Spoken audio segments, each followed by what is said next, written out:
quizás usted espera del servidor que no le atendió o no, usted vio que no le atendió bien a esa persona. De repente usted podría decir, bueno, quizás no soy la persona afectada en el caso, pero sí podría decir que podría tener un interés dentro de porque obviamente también me podría perjudicar, porque usted también estuvo dentro del servicio de salud. Y de repente usted dice, si eso le hacen a ella, a mí también, ¿qué me van a hacer? Entonces acuérdense que esa es la parte donde estamos hablando en la parte anterior. Cuando nos dice invoca derechos subjetivos, o acredita intereses legítimos, individuales o colectivos que puedan resultar afectados por la decisión que adopten el procedimiento. O sea, es decir, yo pienso que la forma como en este caso se determinó no fue la más idónea, pienso que podría ser afectado por esta situación y por eso presento el reclamo. ¿Ya? Lo que usted dice es innegable, siempre hemos tenido una situación que de repente no ha sido satisfactoria al 100% de la atención de salud y obviamente pues el desconocimiento de las personas y obviamente por el apuro y a veces la gente, el conformismo que nos da también, de saber y decir, no, es que siempre va a ser así, siempre va a quedar así y creemos que nada se va a solucionar. Los mecanismos existen, sino que obviamente lastimosamente no son procedimientos mucho más rápidos, que es lo que obviamente usted se refiere, que deberían de ser. Bien, vamos a pasar a la capacidad de ejercicio. Toda persona es legalmente capaz para comparecer al procedimiento administrativo, salvo las excepciones de ley. Tiene capacidad para actuar en el procedimiento por sí misma la persona natural que reconozca en razón del objeto del procedimiento, aún teniendo la capacidad de ejercicio restringida. Tiene capacidad cualquier persona que defienda derechos e intereses colectivos, asociaciones, organizaciones carentes de personalidad jurídica, grupos de afectados, uniones sin personalidad o patrimonios independientes o autónomos. En este caso les está diciendo claramente cuáles son las personas. Toda persona es capaz de presentar su reclamo. Lo que les digo, siempre y cuando adecúen esta capacidad que tiene para qué es lo que voy a reclamar, qué es lo que voy a presentar y qué es lo que voy a justificar, ¿no? Los terceros interesados. Acuérdense que dentro del procedimiento de COGEP nosotros también tenemos ese tercero interesado. Dentro de los procedimientos voluntarios, no sé si ustedes se recuerdan, bueno, lo mismo tenemos aquí dentro del Código Orgánico Administrativo, los terceros interesados. Entonces decimos, si tenemos un tercero interesado, este va a ser llamado a participar como tal y va a ejercer su derecho en el tiempo de 5 días, o sea, es decir, que se le va a permitir a esta persona como tercero interesado intervenir dentro de este caso. El acto administrativo es un procedimiento administrativo, no tiene efectos con respecto a la persona interesada, ojo con eso, que no haya sido llamada de conformidad con este código sin perjuicio de su derecho a impugnarlo. Es decir, que en este caso se podría realizar su impugnación de acuerdo obviamente a la forma. Si esta persona dice en un procedimiento no tiene efectos sobre la persona, en este caso interesada, cuando no fue llamada, entonces obviamente tiene su derecho para poder realizar la impugnación correspondiente, ¿ya? Ustedes tienen que determinar claramente si en un proceso se determina que exista un tercero interesado dentro de esta causa y ustedes dicen sí, tenemos que hacer la intervención de un tercero interesado y obviamente tienen que habilitarle el término de 5 días para que obviamente haga su intervención. La representación, la parte interesada o la persona interesada puede actuar ante las entidades, administraciones públicas en nombre propio por medio de representantes con capacidad de ejercicio y legalmente habilitada. La representación se hará en el procedimiento por cualquier medio válido. El documento de representación puede facultar para todos los actos, procedimiento administrativo o para algún acto específico del mismo. El empleo de la representación, dice, no le impide la intervención del propio interesado cuando lo considere pertinente o cuando se le requiera su colaboración. La administración pública se dirigirá al representante para todas las actuaciones del procedimiento para las que se les haya habilitado el documento de representación.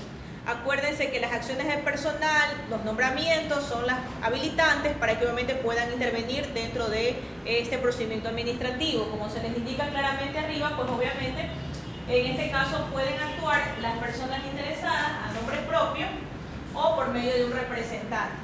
Si ustedes lo hacen como abogados, pues obviamente tienen que tener la procuración judicial específica o en este caso bien determinada a fin de evitar que obviamente su reclamo sea negado o inadmitido porque obviamente le falta una especificación a lo que vayan a realizar. De repente el poder me dice todo, pero no me dice realmente, me dice que me divorcie, me faculta para otras cosas y no para lo que obviamente estoy presentando. Entonces hay que tener mucho cuidado, pero acuérdense que inclusive la cláusula especial para poder transigir y cierto tipo de actos nos dice el COGEP que deben de ser específicos en cláusula especial. Bien, la falta de acreditación. ¿Qué ocurre si no tenemos esa acreditación de esta persona que presenta el reclamo? Entonces le dice que no impide que se tenga como realizada su actuación. La validez del acto depende de que se acredite la representación se subsane dentro del término de 10 días o de un término mayor, cuando las circunstancias así lo requieran. De repente necesitamos una procuración judicial y justifica que la persona se encuentre en el exterior. Bueno, yo le daría un término máximo de unos 20 días para que obviamente le justifique. Si no le justificó, pues bueno, pero se habilita ese tiempo adicional. ¿Por qué? Por la razón que le está explicando que se encuentra fuera del país, ¿no? Bien, se declararán nulas, dice, las actuaciones de representantes que no hayan sido acreditadas en el término señalado. Es decir, que si de repente me justificó tarde y yo continúo el proceso, ese proceso es nulo, ¿ya? Y el falso representante será responsable por los daños provocados a la administración pública y a terceros, ¿ya? Por eso hay que tener mucho cuidado. Los daños en la administración pública se liquidarán judicialmente por procedimiento sumario. O sea, es decir, que de repente una persona actuó sin representación de otra persona y así continuó el caso y terminó el caso y se benefició de repente con la decisión que obtuvo dentro del acto administrativo. Y de repente mañana, al momento de su determinación, se dan cuenta de que realmente este proceso es nulo porque no debió continuar. Entonces, ¿qué ocurre? El reclamo de estos daños que les está diciendo a la administración pública y a terceros, ustedes lo deben de, en este caso, reclamar como administración. O sea, si ustedes pertenecen al servicio público y de repente observan que el proceso ha sido nulo, deben de reclamarlo, en este caso, en contra de la persona y mediante procedimientos sumarios, es decir, mediante el procedimiento sumario que establece el COGEP, ¿no? En su artículo 333. Bien, entonces se conservará, dice, la validez de las actuaciones de trámite para las que no sea necesaria la intervención personal de la persona interesada. De repente, dentro de un proceso no se requería realmente la situación de que esta persona tenga una intervención personal. Y ocurrió. Entonces, ahí no cabe que yo determine que existió una nulidad dentro de ese proceso, ¿ya? Y por ende, obviamente, no existe ese daño ni a la administración pública ni a terceros.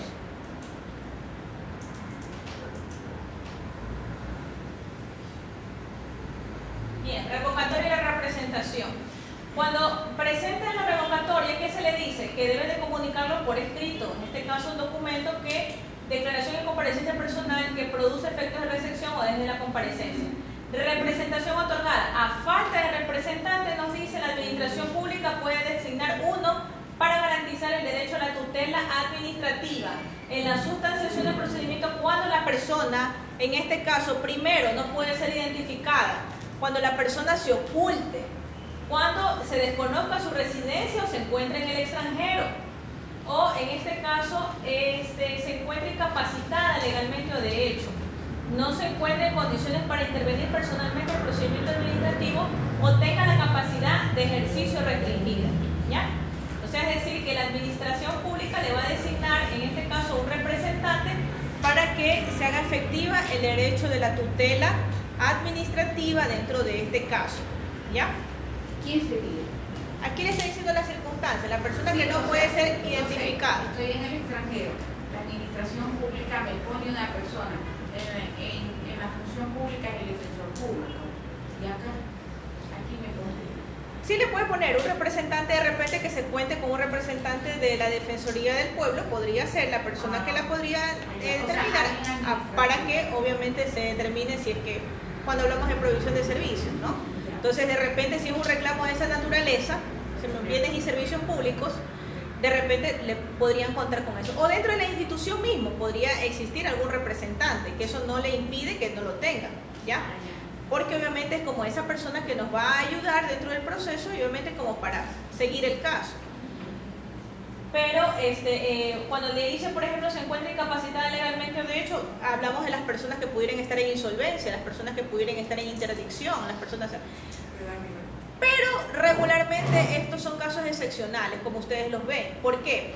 Porque si estamos hablando, por ejemplo, de un tema de interdicción, acuérdense que en la interdicción, sea provisional o definitiva, ya tenemos un curador, ¿ya? Entonces, para empezar, no tenemos ese escenario como que posible. A menos que obviamente se encuentre en trámite y de repente nos toque hacer el reclamo, bueno, será esa circunstancia. Hasta que no se acredite quién va a ser la persona titular que lo va a representar en calidad de curador, que podría ser. En caso de insolvencia, obviamente, podría ser, de repente se me ocurre, no tengo el derecho para poder reclamar porque diversos factores me puedan impedir y de repente pudiera determinarse que pueda hacer una incapacidad dentro del proceso, no tenga la capacidad legal para hacer, entonces obviamente podría tener una representación otorgada, ¿ya? Por la entidad o en este caso por otro tipo de entidad como podría ser la Defensoría que les indico, ¿no? La renuncia de representación. El representante puede renunciar en cualquier tiempo y puede notificar su decisión de representado en la administración pública. La renuncia, dice, produce efectos en materia de responsabilidad del representante desde la fecha en que se haya efectuado la última notificación prevista en la anterior. La renuncia, escuchen bien, no surte efecto hasta que no exista constancia de la sustitución formal del mismo. O sea, es decir, que si en este caso se dejó de ser representante, mientras no exista la sustitución formal, no puedo decir que estoy desvinculada de este caso. Cuidado con eso. Salvo, dice, que comparezca personalmente el interesado y nos fije un nuevo domicilio. Entonces ahí ustedes ya tienen la información, en este caso como administración pública, para poder determinar que las notificaciones le tengan que llegar a ese domicilio, ¿no? Los actos de continuación del procedimiento se deben comunicar en el último domicilio fijado por el representante. Eso básicamente es como cuando hablamos de la renuncia de un procurador judicial en los temas de COGEP, es casi el mismo escenario, ¿no? Mientras no se les indique que ustedes renuncian o que la persona renuncie a la representación como tal, obviamente tendrá que continuar el caso. Representante común, en este caso nos dice, cuando tengamos por escrito comunicación que figuren varios interesados, dice, las actuaciones a que se den lugar se efectuarán con el representante o el interesado que expresamente hayan señalado, y en su defecto de oficio con el interesado que figure en primer término. La representación común puede ser revocada a petición de parte por causa debidamente motivada. O sea, es decir, tenemos varios interesados, ellos dicen voy a nombrar un representante común, ¿ya? Lo que se conoce como un procurador común, y esa persona obviamente de repente mañana se disgustan y dicen, bueno, ¿saben qué? Reunámonos y ya no queremos que sea ella, sino que sea ella. Entonces, eso queda a libre discrecionalidad de las personas, en este caso que deciden quién debe representarlos bajo esta forma de representante común. Pero como ustedes ven, puede ser revocada a petición de parte por causa debidamente motivada. O sea, no es porque se me ocurre que voy a sacar a una persona y voy a poner a otra, sino que tengo que, en este caso, motivar. Bien. Vamos a hablar de los términos y plazos en este capítulo 2 del libro 2. Acuérdense que estamos en el libro 2. Las reglas básicas, los términos. Dice, solo puede fijarse en días y plazos en meses o años. Se prohíbe la fijación de términos o plazos en horas, ¿ya? ¿Por qué? Porque obviamente estamos hablando de que este Código Orgánico Administrativo nos determina claramente cómo son contabilizados este tipo de tiempos, de términos y plazos. Los plazos y términos, dicen días, se computan a partir del día hábil siguiente de la fecha que me notifican del acto administrativo, a partir de que se haya efectuado una diligencia en la que obviamente refiere a un término, a partir de que se haya presentado la petición o el documento que refiere al plazo, o cuando se produzca la estimación o desestimación por silencio administrativo. Dígame. Al no ser en días ni horas, al no ser en horas, sino en días, serían hábiles. Claro. Porque si dicen 24, o sea, para 24 horas se presumiría que yo en la noche podría buscar al funcionario público.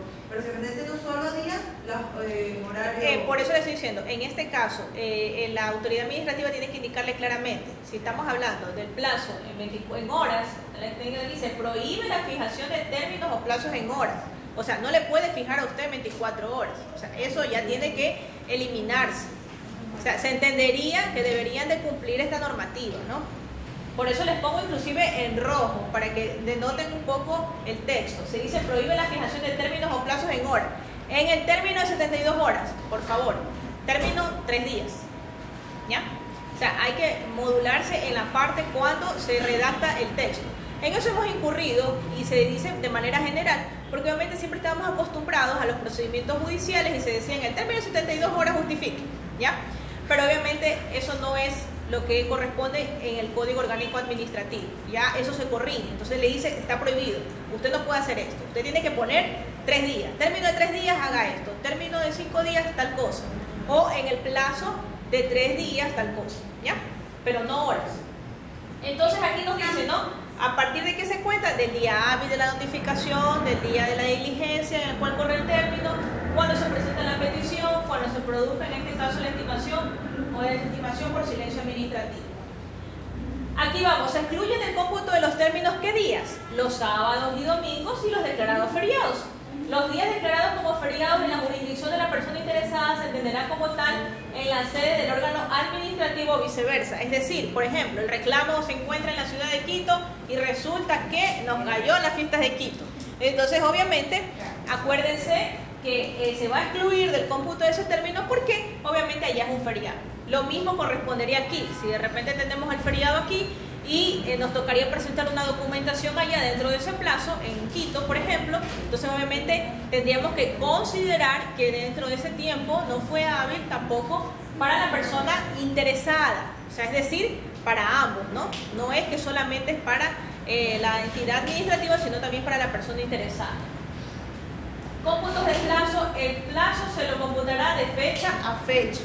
O sea, es decir, si usted dice, por ejemplo, dentro del plazo de 3 días, usted dice, por ejemplo, los plazos son en meses y años, los términos en días. Sí, correcto, pero yo me estoy refiriendo en este caso el plazo de fecha a fecha. O sea, yo le digo, a ver, en el plazo va a correr desde la fecha, usted le va a poner por ejemplo, 1 de junio del 2018 hasta el 3 de junio del 2018, ¿ya?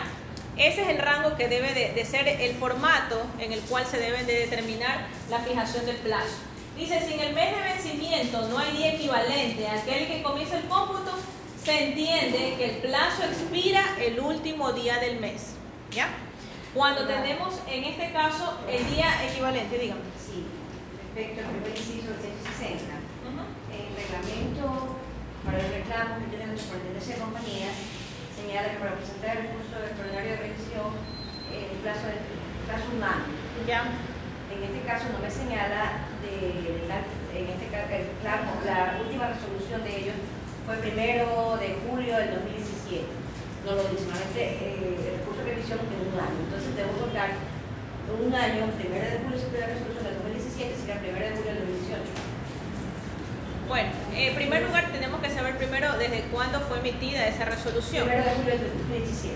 Ya, acuérdense que este código, ¿cuándo entra en vigencia? El 7 de julio. Ya, entonces, obviamente, tenemos que ver, en este caso, si dentro del tiempo que usted está establecido, usted dice, para mí usted contabiliza un año calendario, ¿ya?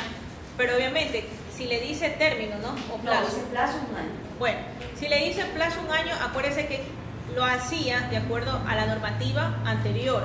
Y en este caso obviamente tendrá que ajustarse a la normativa anterior, porque siempre acuérdense que la ley no tiene efectos retroactivos a menos que la disposición en este caso transitorias o las disposiciones por lo general son transitorias o algunas que son temporales. Entonces esa nos va a determinar qué pasa con estos términos. No dice término, dice el plazo. El recurso en un año plazo. Sí, eso yo tengo una duda ahí. Porque, por ejemplo, el recurso extraordinario de revisión se planteaba que había un plazo para interponerlo, que era 3 años a partir de la notificación del acto administrativo. Pero resulta que no me queda claro.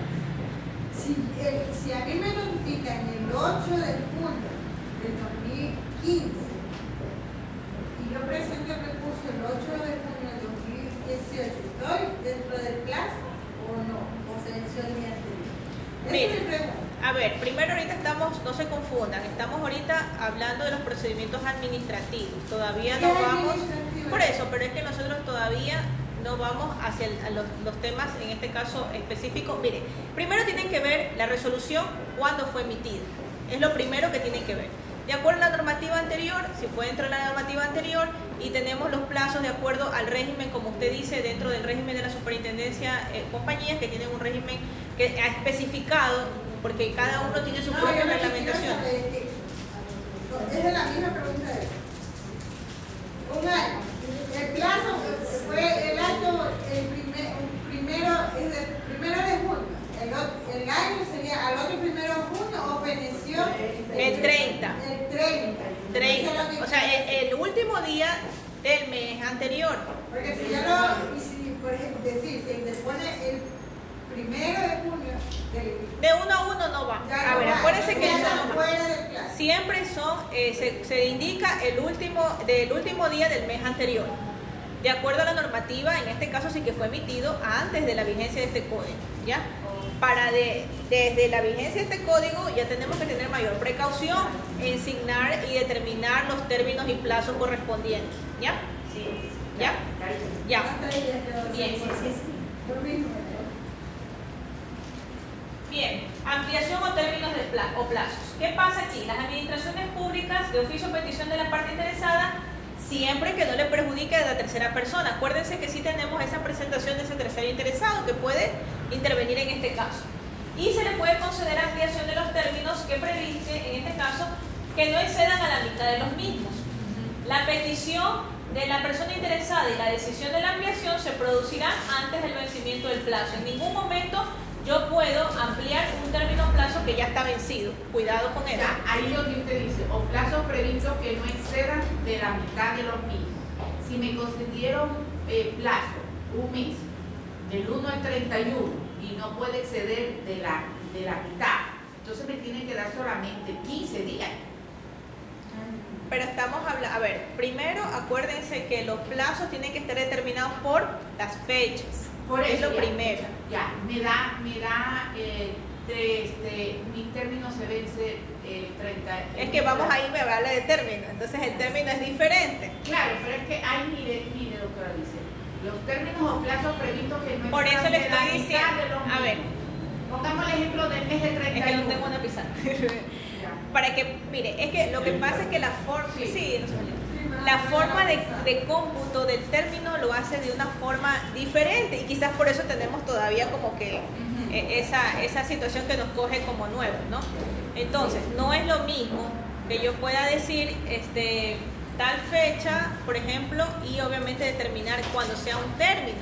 Porque acuérdense, si yo le digo dentro del término de 10 días, ya Son 2 semanas. estamos hablando, pero estamos hablando de término de 10 días. ¿Cuántos días tengo que darle al tercero interesado? 5 días. Y eso está determinado. Cuando comparece a un proceso un tercero interesado, ¿qué sucede? ¿Qué sucede cuando comparece el tercero interesado? Lo puede hacer en 5 días, Sí, ¿verdad? y ¿Por qué? Porque a la persona interesada, si ustedes vieron, tiene 10 para poder suceder.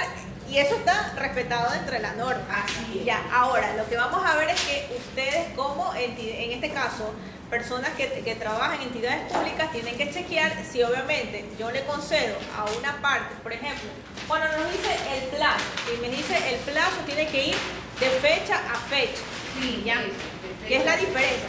Yo no le voy a poner una fecha que sea, en este caso, un sábado o un domingo, porque obviamente sabemos que nosotros no trabajamos. Entonces, obviamente no va a poder usted, porque me va a afectar la tutela a mí, en este caso administrativa. Tiene que tener mucho cuidado en eso. Porque me va a decir el plazo del 1 al 30. Pero claro, 30 que cae.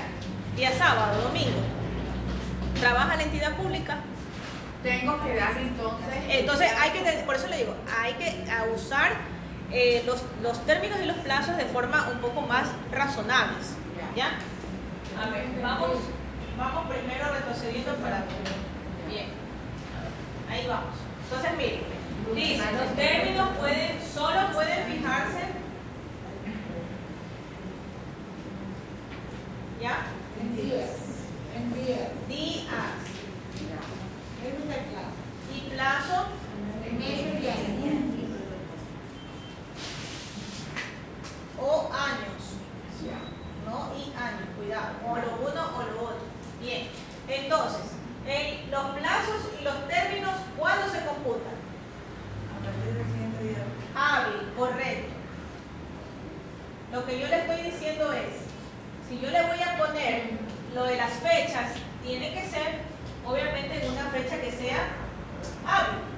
Porque obviamente le están diciendo, se excluyen del cómputo de términos, escuchen bien, de términos, Ajá. solamente para términos yo excluyo Sábado, domingo y feriado. no sábado ni domingo, Ni feriado. ni feriado. Ya. Si ponemos de lunes a domingo y poniendo el ejemplo que el día lunes sea primero y doy un plazo en meses de un mes y el mes es de 31 días. Es que volvemos a lo mismo, no Ya. puede ser porque usted le va a computar de fecha a fecha. Claro, le computo de fecha a fecha y verá que decimos plazo y le voy a dar de plazo un mes y el día lunes es primero, ¿verdad? El día lunes 1 de julio, correcto. Entonces, tengo 31 días y la norma dice que debo dar, para extenderlo, no debo de exceder de la mitad del mes, de la mitad del término. Entonces yo digo, si es 31, está correcto que yo solamente puedo dar hasta 15 días, ¿verdad? A ver, volvemos a lo mismo. Primero, acuérdense que no es lo mismo señalar un plazo que un término. No, yo me refiero Ya. al plazo. Por eso, si yo realizo, ¿verdad? Y yo sé que la entidad pública no va a estar abierta un sábado o un domingo, ¿por qué yo le voy a señalar un plazo de un sábado o un domingo? O sea, pero cuando decimos plazo, yo entiendo que incluyo sábado, domingo y feriado. Por eso, pero es que ¿qué estoy haciendo con eso? Ya, pero yo por eso le pongo el ejemplo, doctora. Yo voy a dar un plazo de un mes, ¿verdad? Entonces, suponiendo de ejemplo que el día lunes es primero, ¿está correcto que yo le diga, le doy el plazo y Pero a ver, vamos a lo mismo. Vamos a indicar, o sea, volvemos a lo mismo, fecha a fecha. Si estamos hablando Ya. que, por ejemplo, usted dice, o sea, usted puede decirle, usted va a decir tantos meses, no, va a decir fecha. Y tiene que concluir esta fecha en un día hábil, pues. Porque yo no le estoy dando el derecho a esa persona para que pueda comparecer, presentar lo que yo quiero que presente. Entonces, de acuerdo a esta fecha, si mire, si de esta fecha a esta fecha, ¿verdad? ya, Se determina que existen, por ejemplo, 15 días, ya, entonces a la otra parte yo le voy a dar ¿cuánto? O sea, bueno, no 15 días, pongamos 10 días. ya, Le voy a dar 5 días, ya. lunes a viernes, Claro. ¿ya? Lunes Y a viernes. y a la que le doy 10 días de plazo, a la que le doy 10 días de plazo, ahí le cogí sábado, domingo y feriado.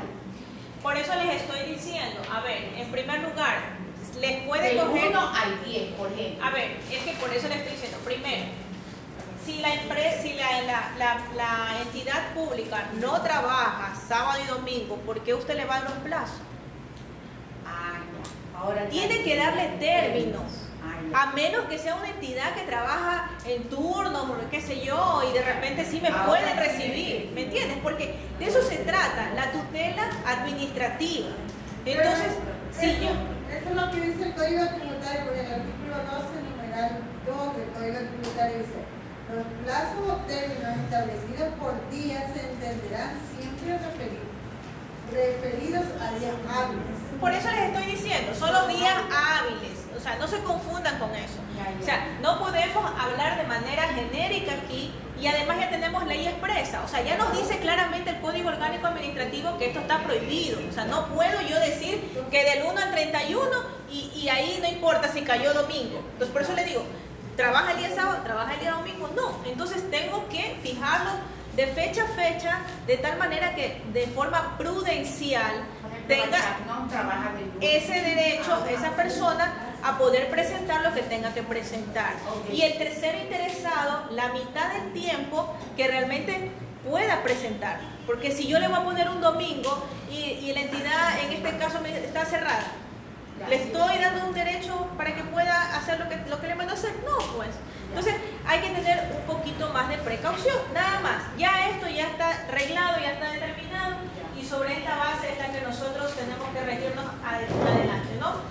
Bien. A ver, ¿por dónde nos quedamos? Pasamos a ver. 160. A ver, ya. Ahí hablamos de entonces La ampliación. sí, las decisiones sobre ampliación.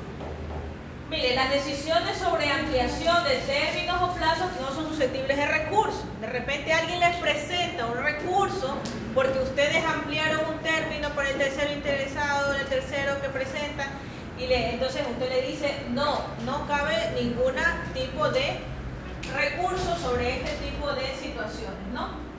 De ampliaciones de términos o plazos. Bien,